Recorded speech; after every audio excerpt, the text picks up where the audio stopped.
Hiya folks, Scott Review guys. NXT Season 2 just aired, Season 2 Episode 1.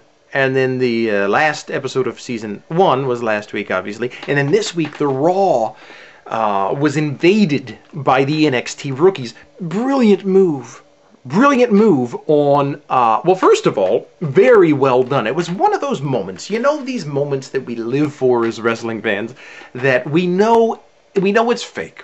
We know it's staged, we know it's planned, but all of a sudden, somehow the reality is just you know, dialed up a little bit. And it's uncomfortable, and you don't know what's going to happen, you don't know how to feel about it. That's how I was watching the last 15 minutes of Raw. It just was so crazy. Mark Yeaton, they pulled him out of his little cubbyhole, and they threw him to the ground. And then Justin Roberts, they stripped him naked, and they rode him around like a pony. Did you see that? It was despicable.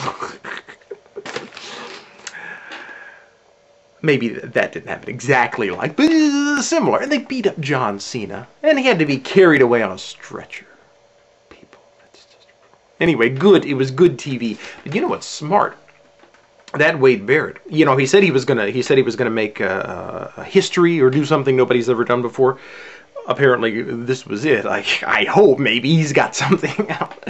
But very smart on his part, because you see, not only does he make a splash, not only does he make an impact, but he gets all of these disgruntled rookies who were mad that they got, you know, they got eliminated. They're angry, so he harnesses their anger, while setting himself above them because he, after all, won. Very smart. Very smart, Mr. Ba. That's how he says his name. Why Ba? It's like he belches. He belches his last name. Which we need more of that in wrestling. In the world in general. Stop it. I'm going to stop it. I'm going to move straight on. So it was a very exciting time. Notice Michael Cole got out of there really quick. I'm just saying, keep an eye on Michael. Did you see Michael Cole tonight, though? So his collar was unbuttoned. No tie anywhere. Nowhere to be found. And then he had like 2 buttons unbuttoned. He was bearing a lot of chest. That, to me, is a sign of untrustworthiness. Never trust a guy that does that. Ever. Moving on. A lady that does that, though, give her your utmost attention. So here's the thing about last season's NXT. Okay, the whole rookie pro situation, the mentoring that was supposed to take place, I didn't feel it. I didn't feel it. I think since the show was in a constant state of flux, that was probably something they didn't know how to continue. I did feel like Matt Hardy had a vested interest in his in Justin Gabriel. The same with Jericho and Barrett. But the rest just kind of seemed to be along for the ride, you know.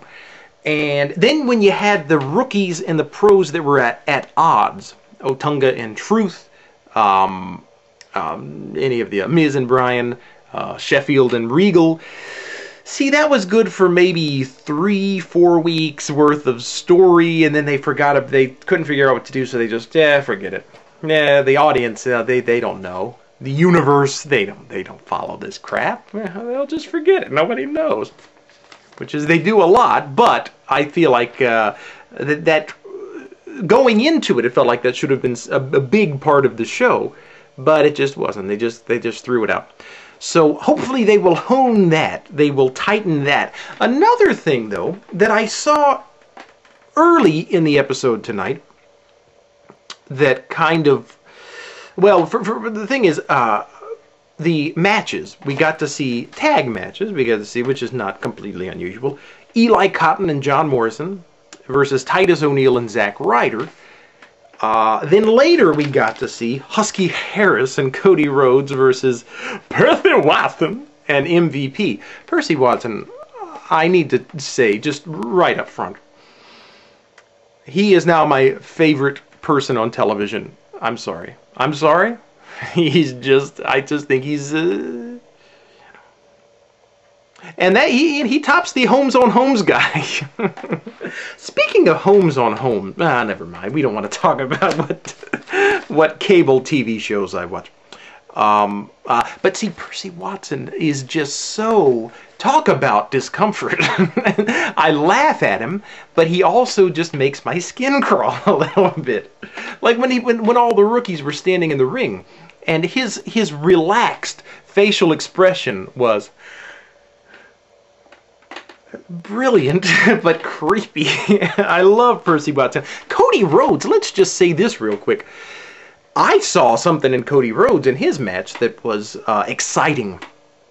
It brought me back to my feeling early on in Cody's career. This guy's got something. He gets it. There's a classic element to his presentation, and so I say good for you, Cody.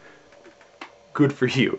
But anyway, the point I'm trying to make in this is that by doing these tag matches, they're pairing a known quantity, which is the pro, with an unknown quantity, the rookie. But basically what we got was an exhibition. We weren't getting a story, you know, the face versus heel type storyline. Instead, we were just getting, you know, here's John Morrison and Zack Ryder, and then here are two guys with them, and let's just watch what happens. Let's just get to know them. Because I feel like when they were trying to push people in Season 1 as faces, it didn't work so much because the audience hadn't embraced, is that the right word? Accepted them as faces. You know, it's the audience chooses, the universe chooses to like somebody. And so, and for whatever reason, the universe tends to hate people right off the bat, which is why I guess they're introduced as heels, as I mentioned in the last video. But this time around, I felt that we weren't, I felt it's up to us to decide a little more than it was last season. So Husky Harris, even though he did some, he got some boos for a couple of his antics, I think ultimately he will be likable. Percy Watson, who knows? Like I said, I like him, but he could very well just creep us out so bad that he turns into, you know, maybe he'll go to jail. I have a funny feeling he's going to be arrested for doing something of a sexual nature. I don't know, just from the looks of him, I'm just saying. So that was that. Titus O'Neil, Eli Cotton, neither one of those really rang my bell. Then they McGillicuddy, we saw McGillicuddy, we saw yeah, so like I say, I don't feel like what they ruined it with, though, they ruined it with the question-answer session. I mean, if they would like me to, I will gladly fly to Tampa, coach all the guys. Okay, guys, come here. Let me just tell you a little something. Just come here. Come here. Perthy, come on, Perthy. I see you. Anyway, there needs to be some kind of leadership about when we give you the microphone, here is how you behave. This is how a crowd, this is what they want to hear. This is what they don't want to hear. And when, you know, who was the first one who said something and got booed? I don't even remember. And then Lucky Cannon, which is a great name, by the way. Lucky, because he's happy-go-lucky, and then Cannon, because he's Cannon. You see, this is why I'm just so verbal, is what I'm trying to say. It's why this works.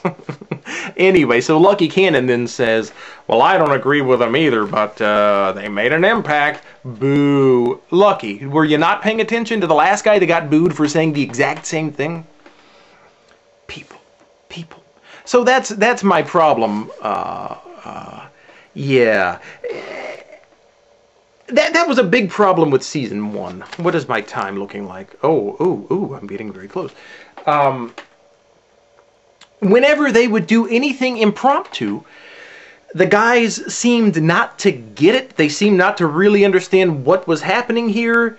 how you're supposed to cut a good promo or something like that.